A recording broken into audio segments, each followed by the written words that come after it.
ನಮ್ಮ BTM ವಿಧಾನಸಭಾ ಕ್ಷೇತ್ರ ಮತ್ತು ಜಯನಗರ ವಿಧಾನಸಭಾ ಕ್ಷೇತ್ರ ನಮ್ಮ ರಾಜ್ಯದಲ್ಲಿ ಅಥವಾ ಅಕ್ಕಪಕ್ಕದ ರಾಜ್ಯಗಳಲ್ಲಿ ಪ್ರಕೃತಿ ವಿಕೋಪ ಆದಂಥ ಸಂದರ್ಭದಲ್ಲಿ ಹಿಂದೆಯಿಂದಲೂ ಕೂಡ ನಾವು ನಮ್ಮ ಕೈಲಾದಷ್ಟು ಸೇವೆಯನ್ನು ಮಾಡೋಕ್ಕೆ ಪ್ರಯತ್ನ ಮಾಡಿದ್ದೀವಿ. 2019ರಲ್ಲಿ ಕೊಡಗಲ್ಲಿ ಆಯ್ತಲ್ಲ, ಕೊಡಗು ಮತ್ತು ಕೇರಳದಲ್ಲಂಥ ಸಂದರ್ಭದಲ್ಲಿ 1 ಕೋಟಿಗೂ ಹೆಚ್ಚು 16 ಟ್ರಕ್ 1 ಕೋಟಿ ವರ್ತ್ 16 ಟ್ರಕ್ ಅವಾಗ ಕಳಿಸಿದ್ವಿ. ಅವ್ರಿಗೆ ಏನೇನು ಅವಶ್ಯಕತೆ ಇದೆಯೋ ಅಂಥದ್ದನ್ನು 2020ರಲ್ಲಿ ನಮ್ಮ ಉತ್ತರ ಕರ್ನಾಟಕ ಆಯ್ತಲ್ಲ, ಉತ್ತರ ಕರ್ನಾಟಕದಲ್ಲಿ ಫ್ಲಡ್ಸ್ ಆದಂಥ ಸಂದರ್ಭದಲ್ಲಿ 20 ಟ್ರಕ್ಕು ಮೆಟೀರಿಯಲ್ಸ್ನ ಅವಾಗ ಕಳಿಸಿದ್ವಿ ನಾವು. ಸುಮಾರು 1.25 ಕೋಟಿ ಅಷ್ಟು ಖರ್ಚಾಗಿತ್ತಾಗ.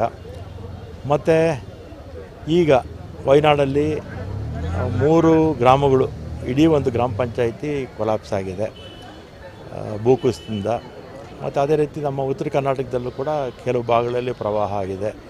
ಇವತ್ತು ವಯನಾಡಿಗೆ ಸುಮಾರು 9 ಟ್ರಕ್ಕು 9. ಆಮೇಲೆ ಅವ್ರನ್ನ ಕೇಳಿ ನಾವು ಏನು ಅವ್ರಿಗೆ ಮೆಟೀರಿಯಲ್ ಬೇಕೋ ಅವ್ರು ಕೇಳಿದ್ದನ್ನೇ ನಾವು ಇವತ್ತು ಕೂಡ ಕಳಿಸ್ತಾ ಇದ್ದೀವಿ.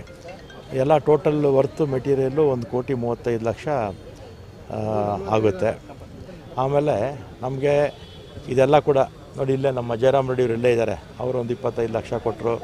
ಈ ರೀತಿ ನಮ್ಮ ಕ್ಷೇತ್ರದಲ್ಲಿರ್ತಕ್ಕಂಥವ್ರು, BTM ಜಯನಗರದಲ್ಲಿರ್ತಕ್ಕಂಥವ್ರು, ನಮ್ಮ ಬೆಂಗಳೂರು ದಕ್ಷಿಣ ಬಸವನಗುಡಿ, ಈ ಸುತ್ತಮುತ್ತಲಿರ್ತಕ್ಕಂಥ ಜನ ಎಲ್ಲ ನಮಗೆ ಮುಖಂಡರು ಜನ ಎಲ್ಲ ಕೂಡ ನಮಗೆ ಸಹಾಯ ಮಾಡಿದ್ರಿಂದ ನಾವು ಇವತ್ತು ನಮ್ಮ ಕೈಲಾದ ಒಂದು ಸೇವೆಯನ್ನು ಅಲ್ಲಿ ಕಷ್ಟದಲ್ಲಿರ್ತಕ್ಕಂಥವ್ರಿಗೆ ಮಾಡುವಂಥ ಒಂದು ಕೆಲಸ ಇವತ್ತು ನಾವು ಮಾಡ್ತಾಯಿದ್ದೀವಿ.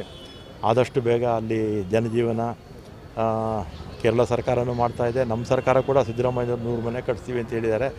ಬೇಗ ಮಾಮೂಲಿ ಸ್ಥಿತಿಗೆ ಬರಲಿ, ಅವರಿಗೆಲ್ಲ ಪಾಪ ಮನೆ ಕಳ್ಕೊಂಡಿರ್ತಕ್ಕಂಥದ್ದಕ್ಕೆ ಒಂದು ಅಳಿಲು ಸೇವೆ ಮಾಡೋದಕ್ಕೆ ನಾವೆಲ್ಲ ಇವತ್ತು ಪ್ರಯತ್ನ ಮಾಡಿದ್ದೀವಿ.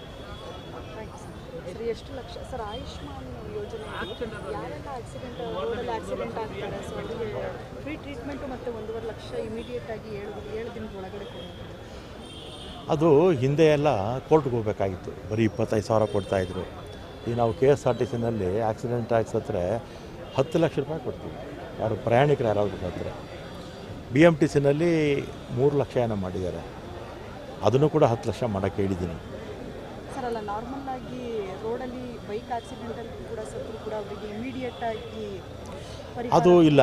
ನಾನು ಮಾತಾಡ್ತಿರ್ತಕ್ಕಂಥದ್ದು ನಮ್ಮ ಟ್ರಾನ್ಸ್ಪೋರ್ಟ್ ಸಂಬಂಧಪಟ್ಟಾಗೆ, ಉಳಿದ ವಾಹನಗಳ ಬಗ್ಗೆ ನನಗೆ ಇಲ್ಲ, ನಮಗೆ ಇಲ್ಲ, ಅದು ಆರೋಗ್ಯ ಇಲಾಖೆಗೆ ಬರ್ಬೋದು.